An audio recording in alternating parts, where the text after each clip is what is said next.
José Ramón Iturriaga, gestor de fondos de Avant Asesores. José Ramón, muy buenos días. ¿Cuál es la fotografía? ¿Cómo está el mercado en el momento actual? ¿Qué es lo que se puede ver en el horizonte?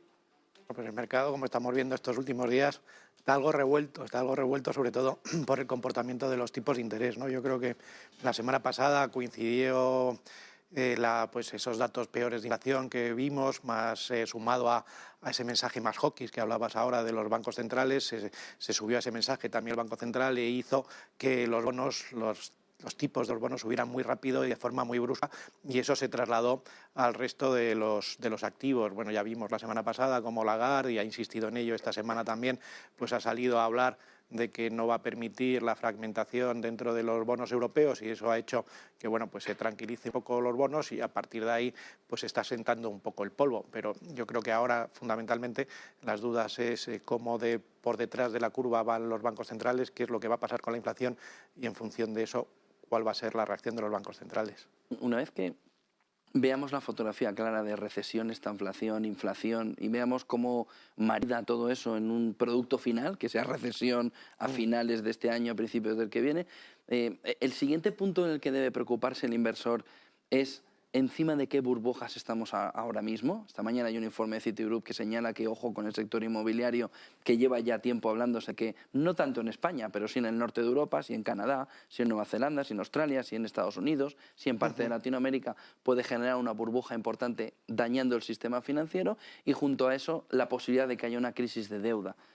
Una vez que veamos el movimiento de la inflación, ¿se puede convertir o puede pasar a primer plano la posibilidad de una burbuja de burbujas? O sea, yo creo que vamos a ver, o sea, yo creo que hay que diferenciar. Por un lado, Estados Unidos está en una situación distinta de Europa, y dentro de Europa no estamos igual los países del sur que los países del norte, ¿no? Yo creo que hay grandes diferencias. Yo creo que Estados Unidos, por cómo está siendo la reacción de fuerte por parte de la Reserva Federal, puede entrar en recesión, o sea, lo que definimos como recesión técnica, 2 trimestres consecutivos de contracción del PIB, pero eso tampoco nos tiene que alarmar, o sea, porque va a ser una recesión muy suave, va a ser una recesión autoinducida. Está siendo consecuencia esta contracción del PIB. Lo que está buscando la Reserva Federal es templar la economía, porque por todas las medidas que se han adoptado en estos últimos años, sobre todo las medidas de política fiscal, que son la gran diferencia que ha habido entre Estados Unidos y Europa, ahora mismo estamos viendo esos excesos en Estados Unidos.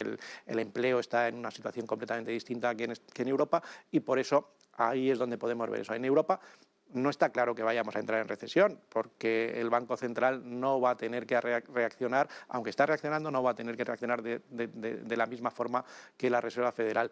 Y dentro de Europa pues también hay que distinguir economías como la alemana, que está ahí languideciendo, y en el otro extremo tendríamos la economía española, que va como una moto. O sea, la economía española, estamos hablando, a mí me sorprende mucho, ¿no? Esa paradoja, ¿no?, entre cómo está titulando la prensa generalista, cómo está hablando de la situación económica, que habla de crisis total, cuando bueno, pues el PIB este año en España pues va a crecer un 4%, y lo estamos viendo prácticamente a diario con todos los datos, desde los datos de empleo o los datos de ocupación hotelera o cualquier otro indicador semanal o mensual que nos indica que la economía española sigue muy fuerte.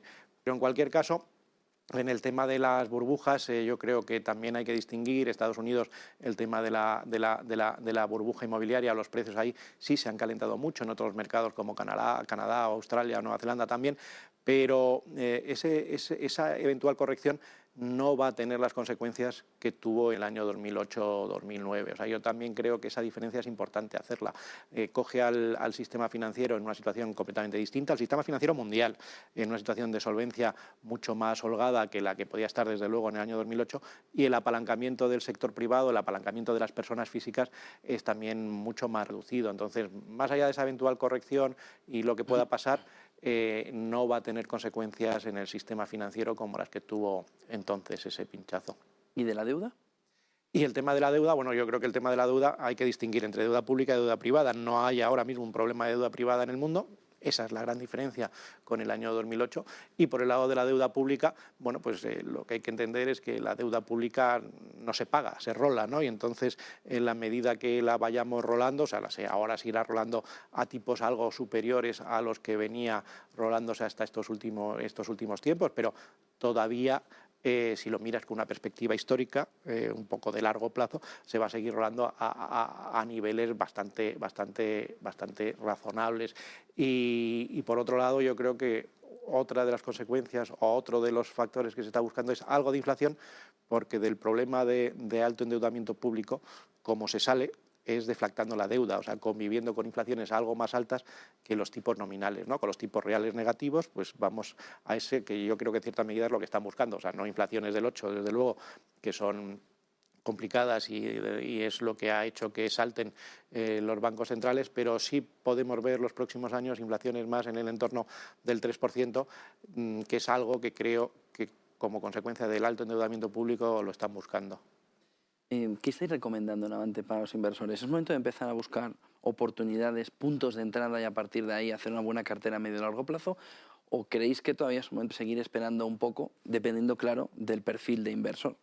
Yo creo que la clave es esa, yo creo que la clave es fundamentalmente, y es como recomendamos hacerlo desde Avante, que cada inversor conozca cuáles son sus objetivos vitales, cuál es su objetivo de planificación financiera, construir la casa no desde el tejado, que es esa recomendación que me pides tú ahora, sino desde los cimientos, entender por qué estás invirtiendo, cuáles son esos objetivos, teniendo en cuenta cuál es tu punto de partida, cuál es la rentabilidad a la que tienes que optar, y eso pues te lleva a que no haya un día mejor que otro para entrar. Desde luego que lo que no hay que hacer es, en circunstancias como las actuales, es desinvertir. O sea, lo que no hay que dejar es llevarse por esos miedos que ahora mismo pues están campando a sus anchas por los mercados. Ahora todo lo contrario. Ahora probablemente sea el momento de incrementar tus niveles de riesgo a los máximos que tú puedas tolerar según tu perfil de riesgo y tus objetivos de planificación financiera. Ahora, bueno, yo creo que es buen momento para... Es lo que estamos viendo desde Avante, buen momento para compañías de perfil más quality, que van a ser capaces de traspasar estos incrementos de precio al cliente final y no van a tener problemas de erosión en márgenes. Y por el lado de España, que es donde yo estoy un poco más encima y es donde yo gestiono este fondo, el fondo español, yo creo que hay una oportunidad evidente en los bancos. Hablábamos antes de empezar el incremento de objetivos de Crédit Agricole. Banco Sabadell ayer decía que iba a tener que revisar al alza sus estimaciones también del plan estratégico, porque lógicamente este incremento del Euribor pues, se traslada de forma automática a las cuentas de resultados. Y luego pues hablábamos también del sector inmobiliario. Yo creo que el sector inmobiliario en España es uno de los sectores más atractivos que hay ahora mismo por el diferencial que hay entre cómo están el public market, o sea, las compañías cotizadas, y el private, ¿no? Las compañías que no cotizan. Estamos viendo cómo en las transacciones que se está haciendo en el mercado no cotizado siguen estando o por encima ya del año 2019 y sin embargo las compañías cotizadas, desde las OCIMIs a las promotoras inmobiliarias, en general están muy por debajo de esos niveles y yo creo que ahí hay una ventana de oportunidad que, bueno, algunos como Slim están tratando de forma oportunista, tratando de aprovechar, ¿no? ¿Infraestructuras también pueden estar en ese camino?